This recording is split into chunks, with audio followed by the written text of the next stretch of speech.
any questions you have on these, feel free to pop into eXp World, talk to one of your managing brokers. Hey, what else are we doing? Good changes, good stuff. The single property buyer broker agreement. Single property buyer broker agreement.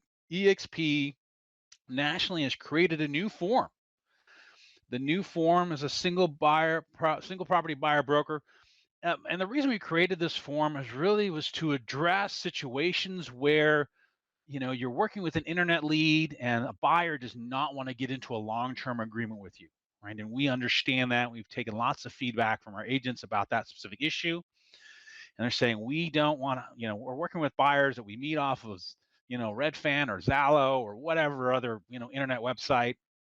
We meet these buyers at a property and they don't want to sign these contracts. They don't want to be stuck and tied to me for 6 months. And so on that note, we've gone ahead and created this single property buyer broker form. Why? Because we're preparing for change, right? There's lots of change coming in 2024. Commissions are no longer going to be offered in the MLS, right? Secondly, prior to you showing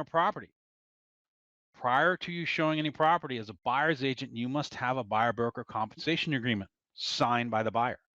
And so what do you do with internet leads where you're running across town and showing them because you got that lead that morning? So your compensation must be determined and agreed upon prior to you showing property. Third bullet point there you see on the screen, compensation may not be considered open, i.e. whatever the seller is paying. It can't be a range, well, between 1% and 2.5%. It can't be a range. It has to be a specific amount, whether it's a flat dollar amount or a percentage of the purchase price. You're not allowed to filter or restrict listings with limited or no compensation to buyers, right? And again, in the future, once July comes around, that's not going to be an option anyway. In our MLSs in the state of Illinois, that's not an option anyway. It used to be. You used to be able to search by compensation. And again, you may not offer services as free, right? My services as a buyer's agent are free. And that rule was eliminated a long time ago. Probably 6, 7, 8, 9 years ago, that you're not allowed to say that. Again, just for reinforcing, you can never market or communicate to a buyer that your services as a buyer's agent are free. Unless, of course, you're really not making any money, but I don't know why you would do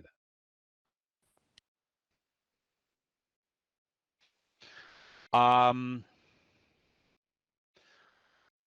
We've talked about this before, again, which kind of reiterate and reconfirm how you're going to handle these in the future come July. You're going to need to be negotiating the buyer agent compensation on behalf of your buyer in the offer. In the offer, it needs to state how much you're going to get paid. This is the verbiage you need to have in the contract. Seller to credit buyer, exit close of escrow to satisfy buyer's contractual obligation with buyer broker. Which means, hey, I have a contract I've signed now with this buyer, and in this purchase contract, the buyer is asking the seller to compensate or pay or credit them in order to pay for that. Could be a percentage, it could be a flat amount. What do? Treat your buyers like you do your sellers. Talked about this before. We'll talk about this again next week. We talked about this in our zero compensation, so on and so forth. Steve, in the car, somebody multiple, where do we put that language? So what I've recommended, and I've shown some screenshots, and I may have to pop this up in a little bit again. You basically are putting the price into the normal spot in the offer, and you put a little asterisk next to it. And right above it, just type it out in the text field.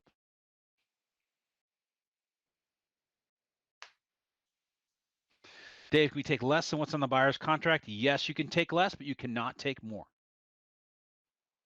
So again, work with your buyers, have a buyer presentation. We've created buyer presentations. We've shared that in the past. It's in Workplace, it's so on and so forth. Create a strategy, sit and meet with them. All right, so on that note, we've, obviously you're gonna have resistance to buyers who want to sign long-term buyer agency agreements. We get it, so we've created the single property buyer broker.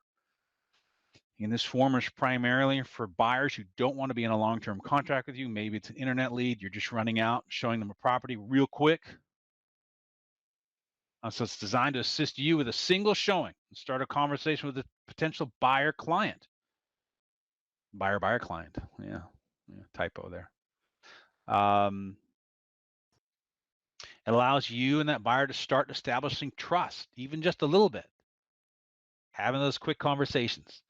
This form too is one page. It's easy to understand and follow, and it's provided for all to communicate. And it's really there for you to start that conversation with the buyer and then go down the path of possibly having them sign a longer or extended buyer agency agreement. You go and show somebody a single property, they sign this form first, right? You sign the form first, show them one property, and then you start that conversation. Hey, would you like to see another property? How are we going to do this?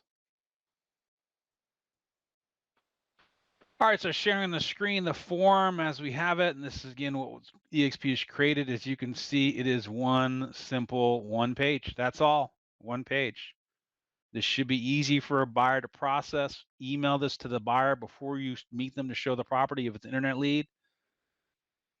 Hey, Mr. and Mrs. Buyer, and the laws are changing, and do have to have a buyer or compensation agreement signed prior to showing property to you.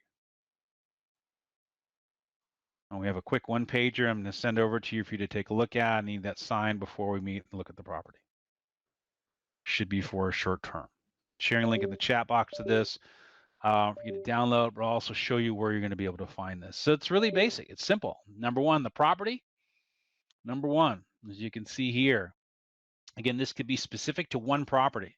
It's an internet lead. You're having them sign this in this property box at the top, 123 Main Street. You're showing just that one property address, the property you're showing. Or maybe you're showing two that day. Put both addresses in there. Agency, the agency relationship between the buyer and broker determines how broker will work with the buyer tenant on behalf. Okay, this does not meet the benchmark for agency in the state of Illinois. So you need to supplement it, but we'll talk about that in just a minute. Length of the agreement. Again, this agreement can be short, it can be 1 day.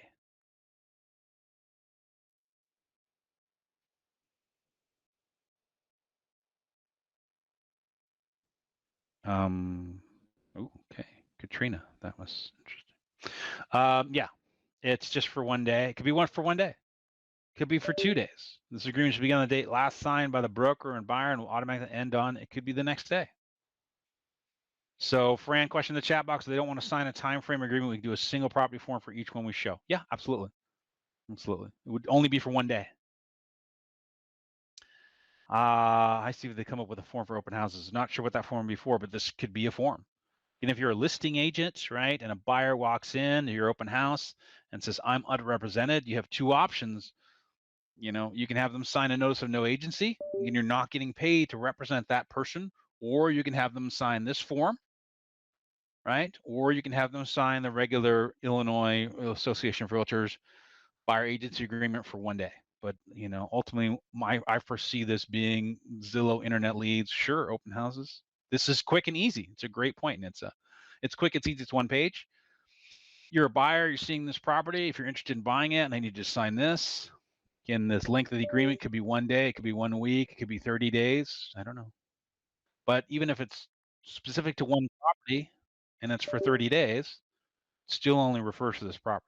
It's not an exclusive agreement. It's just a single agreement for that specific property. And it's if they refuse to sign, do you refuse to show the property? No, because then you're not doing what's best for your seller, right? You're contractually and fiduciary obligated doing what's best for your seller. If a buyer comes in and says they're unrepresented, you have to be okay with that because your first and primary job is to sell that listing. Steve, pre-out the form and have several ready for open house representatives to sign. Absolutely. You're absolutely right. And they can scrawl in their name at the bottom. Fee, again, this details the fee. The broker fee is not set by law, it's fully negotiable. Can you put in a percent? You can put in a gross, percent of gross price. You can put an exact amount. You can percentage in. It has a buyer protection period. If buyer interested in agreement to purchase, lease this property within, I don't know, 180 days. Use the buyer's agent or entitled compensation. And that's it. You know, you could throw in some additional terms you wanted to, other buyer's tenants, name, signature, so on and so forth. We want this to be quick and easy for you. You're getting an error when you open the link. Okay, well, don't worry about it. We'll get back to it.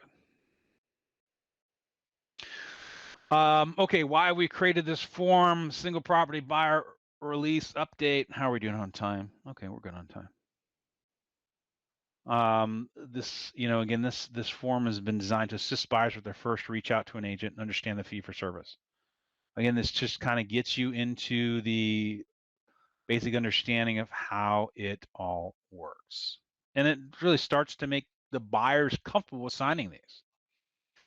So, it's also about being proactive, being transparent.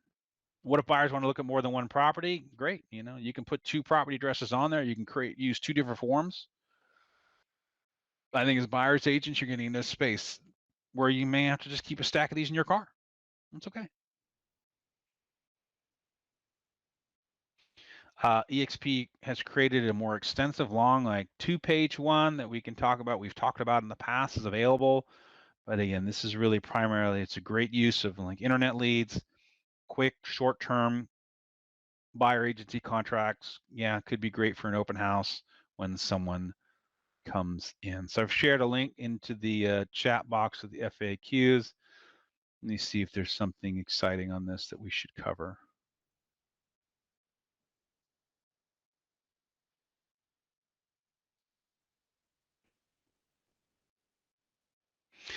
What if my state has a buyer broker agreement? Am I required to use this form? No, of course not, right? You're more than welcome to use the state of Illinois form. My state requires agency. What do I do? Again, we're going to talk about that in just a second, but you have to supplement that form with an agency agreement. Wish I could zoom in on this. That's not working. Yeah, here we go.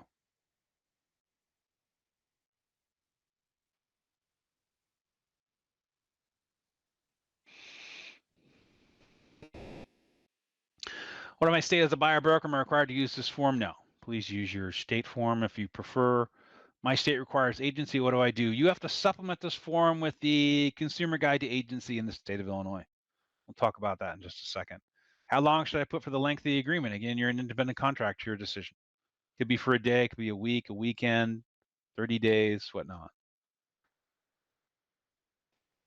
How long should the term be after this agreement expires? The buyer purchased directly from the seller.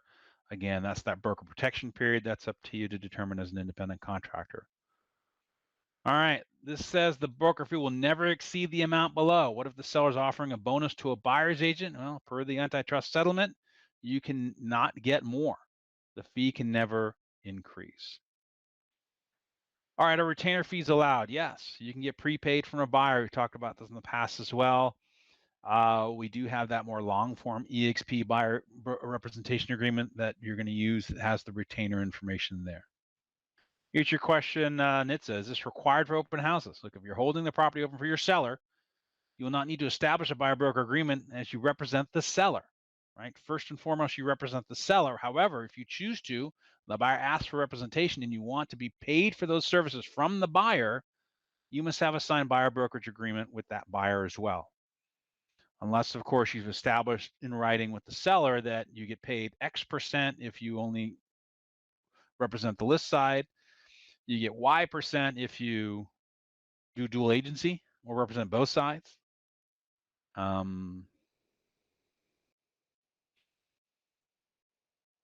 New construction, is this required for new construction home sales? Yes. Okay, there's no protection from the builder necessarily if they're paying.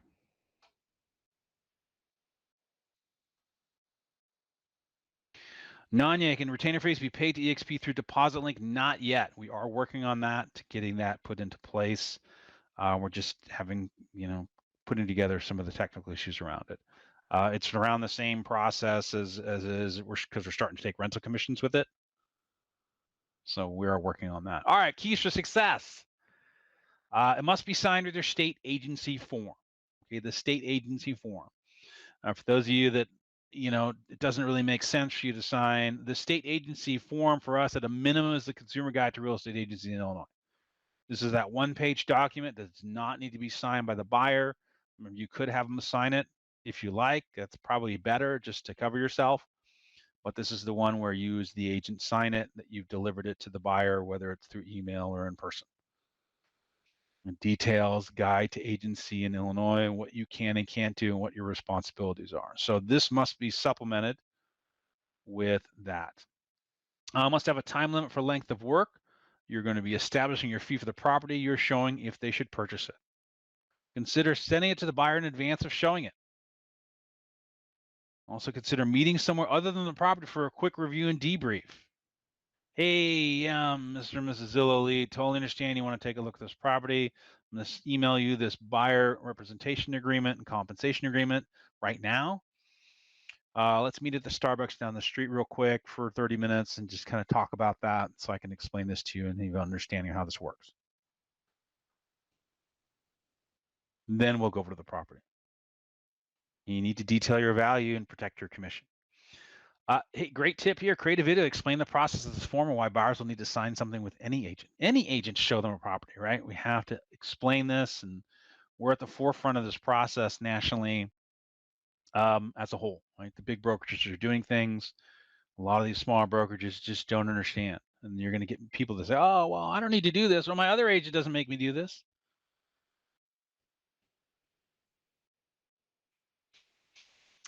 Question in the chat, do the unrepresented buyers need to be given a copy of their signed one-day buyer broker at the open house? Should we have them sign 2 copies in that case? Steve, getting ahead of it. Yeah, you're absolutely right. They can sign it and you can keep a copy, and they can take a picture of it with their phone and keep it, or you can keep 2 copies. Yeah, so you're going to need multiple copies of this form. Or again, you're free to use your board's form or the Illinois Association of Realtors form as well. And this is just a 1-page simple option because we're trying to make things simple. We're here to help you and support you and make things simple for you. Great tip, create a video about it. You know, this is why the buyers need to sign something with any agent. Any agent's going to show you this property needs to have it. All right, if the buyer wants to see another house, what do you do? It's good to do another agreement that is for more properties. Okay, you can put multiple properties on there, or again, once you start getting to a building trust with this buyer, then you may want to consider going and using the Illinois Association of Realtors longer term one and say, hey, you know, are you comfortable with us working together maybe for the next, 3 or 6 months, or until you find something, 12 months. All right, next, the buyer does not have the cash to pay my fee. Do I still show the property? Oh, good question. That's your call. You know, you're going to reference that line in the contract. You're going to ask us that you will ask the seller to credit at close of escrow. Additionally, if the seller's not going to credit, are there other houses that better suit the buyer? Buyer tells you they don't have the money to pay your fee. Well, then you can talk to them. Do you not want to see properties that don't offer a buyer agent compensation? Hey, if it's my listing, do I still need this document? Again, only if you're going to offer representation of the buyer in addition to the seller. If you're only going to represent the seller, then no. You must disclose to the buyer that you don't represent them with a notice of no agency. True notice of no agency and true no agency should be, in our opinion, here, my opinion, I guess, is where the buyer has their attorney complete the contract or complete the offer, and you stay out of it. Next, I prefer my state buyer form. Do I need to use this? No. You can use the Illinois Association one. You can use your board's buyer agency form. Many boards in the state of Illinois do not have a buyer agency agreement form, and they kind of defer to the Illinois Association of Realtors, but you can use whichever one you want. And again, what if the seller will pay more than what is on my buyer broker agreement? The buyer would determine if they would like to use the remainder of those funds for their loan or for their closing costs. Buyers brokers may only earn what they agree to prior to showing the property. Okay, my mindset is because they didn't want a bunch of people out there having buyer broker agreements signed for $100, and then you know, to get people locked in, and then you going back. Are we considering making the buyer forms in Spanish? We're considering everything. You know, we created the new buyer presentation, the long form, like a listing presentation. We just translated that into Spanish as well. And I believe that is on the radar. So we'll keep you posted there. All right, where do I find the single property buyer broker form? It is in your SkySlope Forms tab. Go into SkySlope, click on Write an Offer or Forms. And you can build a template for your client, or another way to look at it is go into SkySlope Forms, click in Browse Libraries here at the top. Let me use my laser pointer. No expense spared on technology at eXp. Browse Libraries here at the top. The library you want is the eXp Illinois Broker Library. And then the form here is called a Single Property Buyer Broker Agreement. Simple, quick, and easy for you to use. Questions on this before we move on? Good stuff? Okay, we want things to be easy for you. I was recently at an MRED Board of Managers meeting like a week ago, talking to, I don't know, there are probably 100 different managing broker owners in the room, and I was talking to them about what we've been doing and what we've created at eXp, and most of them were just kind of baffled. Like, you've done what? You've done what? So yeah, we created a representation form with retainer language. Like, what's that? Retainer fee. You can charge a buyer retainer fee. What? Yeah, we created a whole buyer presentation and FAQs and talking points. We translated the buyer presentation to Spanish. Everybody thought I was nuts. So if you like eXp, you should like it even more now. We're way, way ahead of this. And again, I always talk about the fact I've been talking about this stuff for a year and a half.